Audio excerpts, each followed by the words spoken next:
Nicaragua es un país ubicado en América Central. Su capital es la ciudad de Managua. El nombre de Nicaragua proviene de los vocablos indígenas de la zona, especialmente el náhuatl, y se vincula con la tribu de los nicaraos, pudiendo traducirse como el reino de los que habitan junto a grandes depósitos de agua. Es una nación célebre por su gran número de fiestas y celebraciones, de enorme colorido, variedad gastronómica y de tradiciones, entre las cuales hay corridas de toros, desfiles y bailes típicos. Su régimen de gobierno es democrático y presidencialista.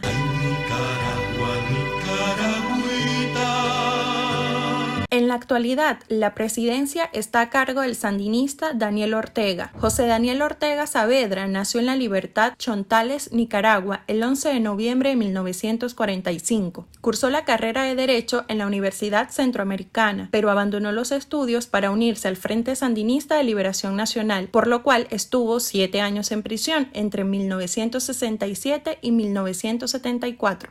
En 1977, exiliado en Costa Rica, conoce a Rosario Murillo. Rosario María Murillo Zambrana nació el 22 de junio de 1951 en Managua, capital de Nicaragua. Su historia estuvo siempre ligada al Frente Sandinista de Liberación Nacional. Es sobrina nieta de Augusto César Sandino, revolucionario nicaragüense de comienzos del siglo XX, del cual el partido extrae su nombre. Se casó con Ortega y tuvieron 7 hijos. Murillo tenía 2 hijos al momento de conocerlo. Tras el triunfo de la Revolución Sandinista en 1979, Nicaragua se vio envuelta en una guerra civil contra los rebeldes apoyados por Estados Unidos, los llamados Contras. Se instauró el servicio militar obligatorio y se racionó la comida en medio de un bloqueo económico ordenado por Washington. En ese mismo año, Ortega fue coordinador de la Junta de Gobierno de Reconstrucción Nacional y luego ganó las elecciones presidenciales en 1984, comicios en los que no participó la oposición por considerar que no había garantías. Gobernó hasta 1990 cuando perdió en las urnas con Violeta Barrios Chamorro. Todavía con influencia en la política, logró de nuevo llegar al poder en el 2006 con 37.99% de los votos. La Constitución le impedía presentarse en el 2011, pero su control sobre la clase judicial le ayudó a que se anulara esa cláusula con el argumento de que se violarían sus derechos humanos. El 6 de noviembre fue elegido nuevamente con el 63% de los votos. También obtuvo 62 de los 90 escaños de la Asamblea Nacional, cantidad suficiente para reformar la Carta Magna, modificando artículos a su conveniencia. Con una imagen nueva de hombre pacífico, pregonó en su primer gobierno en el siglo XXI una Nicaragua cristiana, socialista y solidaria, en un país mayormente católico. Tras las últimas elecciones presidenciales en Nicaragua, el 7 de noviembre del 2021, Ortega gana ininterrumpidamente por 4ª vez, siendo este su 5º mandato, que va desde enero 2022 hasta el año 2027.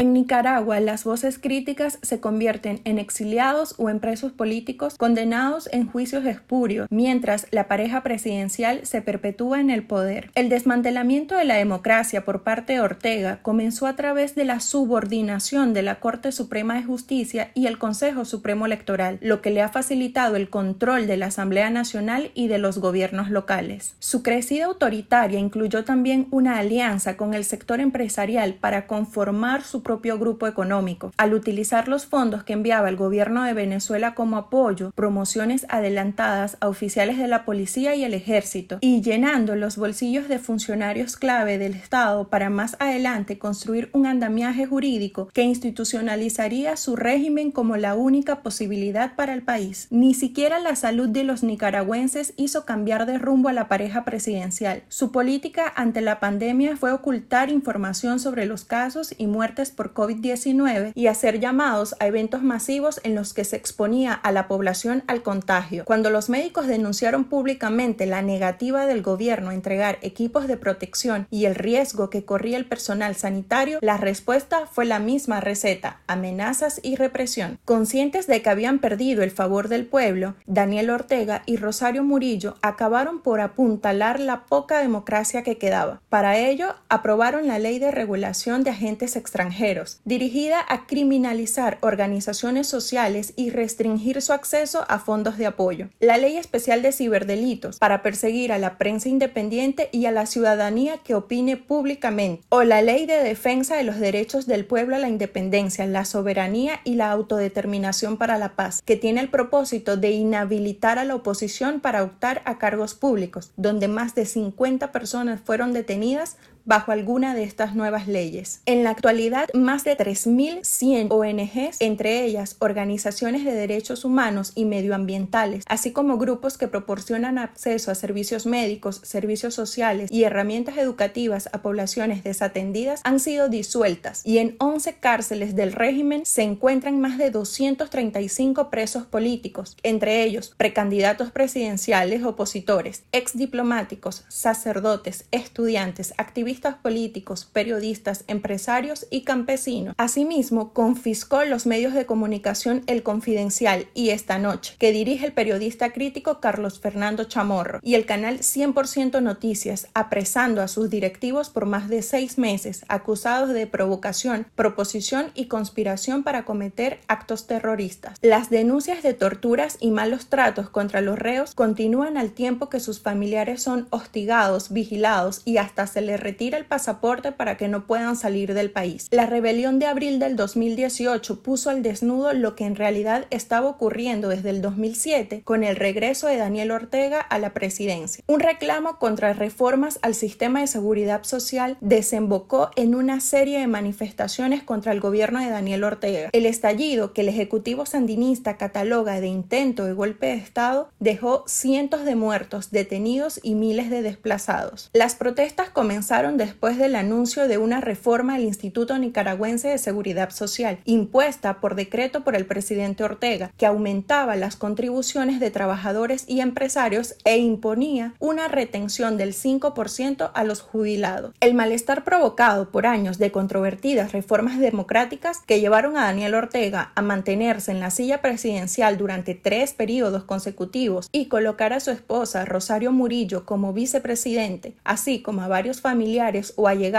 en relevantes puestos del gobierno, terminó convirtiéndose en meses de manifestaciones y posterior represión que dejó como resultado un saldo de más de 350 muertos, miles de heridos, más de 300.000 exiliados y millonarias pérdidas económicas en el segundo país más pobre del continente americano. En Nicaragua casi nadie se atrevía a protestar porque al terminar el primer grito o colocar una pancarta aparecían policías o grupos afines al gobierno para intimidar o disuadir cualquier voz no alineada con el discurso oficial de bienestar y desarrollo económico promovido por el gobierno sandinista. Esto fue generando y acumulando un descontento social que detonó en las protestas del 2018. Los manifestantes detenidos fueron acusados de terrorismo, perjuicios al Estado, asesinato, crimen organizado, robo y uso de armas restringidas. La Iglesia también ha sido perseguida en una guerra frontal por parte del régimen de Daniel Ortega y Rosario Murillo, secuestrando a sacerdotes, seminaristas, prohibición de procesiones católicas, incendio de iglesia, arresto de sacerdotes y catecúmenos acusados de conspiración para cometer menoscabo a la integridad nacional y propagación de noticias falsas en perjuicio del Estado. Algunos también viven en el exilio y otros han sido expulsados del país. Unos obispos llamando a la gente que me metieran plomo, que esperaban para matarme.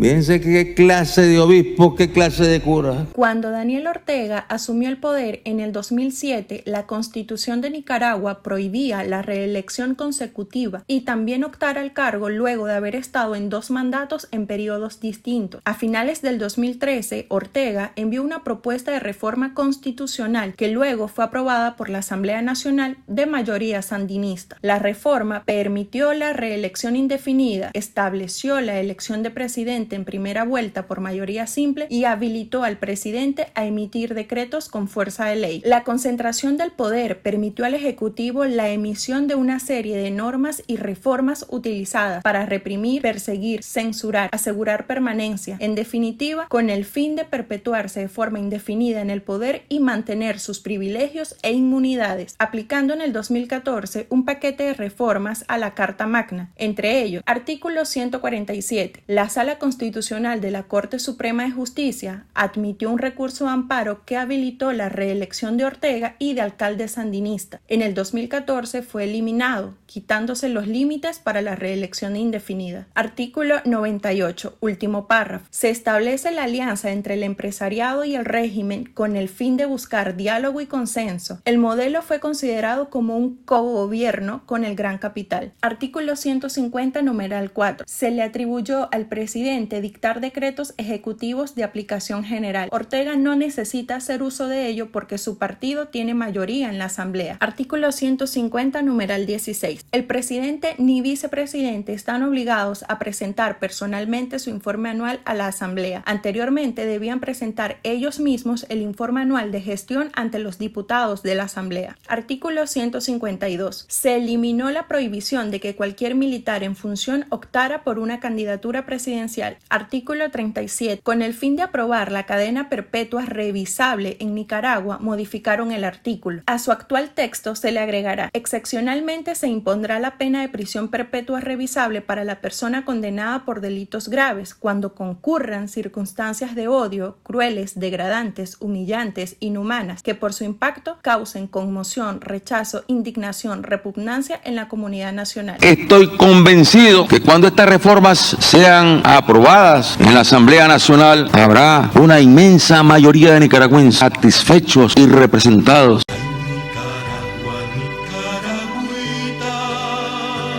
El precio de la lealtad a Daniel Ortega tiene un costo alto para las arcas públicas, porque en Nicaragua se paga muy bien a aquellos funcionarios que son fieles al régimen sandinista, gozan de grandes sueldos sin ser fiscalizados. Los 3 sueldos más abultados que paga el Estado sandinista corresponden a funcionarios que manejan la economía del país. La lista la encabeza el presidente del Banco Central de Nicaragua, Ovidio Reyes. Lo siguen Luis Montenegro, máximo directivo de la Superintendencia de Bancos y otras instituciones financieras; José Altamirano Padilla, el nuevo director del Fondo de Garantía de Depósitos de las instituciones financieras. Entre los supersalarios también figuran el del sobrino del fallecido dictador libio Muammar el-Gaddafi, el del presidente del Poder Legislativo, el embajador en Washington y muchos más. Según el documento extraído de la planilla del Instituto Nicaragüense de Seguridad Social, Daniel Ortega recibe un salario neto mensual de 148.038 córdobas, es decir, unos $4.131, y Rosario Murillo, la vicepresidente, recibe 143.129,88 córdobas, $3.995. Lo que cobra la pareja gobernante viola su propio decreto del 2007, que ordena que un presidente no puede ganar más de $3.200 y el vicepresidente no más de $3.100. Ovidio Reyes, presidente del Banco Central de Nicaragua desde el año 2014, es el funcionario sandinista que más cobra. Su salario mensual es de 655.295 córdobas o $18.294, 4 veces el sueldo de Daniel Ortega. En contraste, el salario promedio de un maestro de enseñanza es de 8.300 córdobas, es decir, unos $232. Según un cálculo rápido, un docente que imparte clases en un colegio público tendría que trabajar 7 años para alcanzar lo que gana Reyes en un mes. El segundo sueldo más abultado del Estado nicaragüense es el de Luis Montenegro. Es uno de los más férreos defensores del régimen, el titular de la Superintendencia de Bancos, una entidad financiera instrumentalizada por el régimen para perseguir a la empresa privada que no comulga con sus intereses. El funcionario recibe cada mes 535.526 córdobas o $14.950. Por lo tanto, gana 3 veces más que Daniel Ortega. Por su parte, José Altamirano Padilla, el director del Fondo de Garantía de Depósitos de las instituciones financieras, está en el puesto número 3 entre los funcionarios que tienen más alto sueldo en Nicaragua. Gana 327.724 córdobas,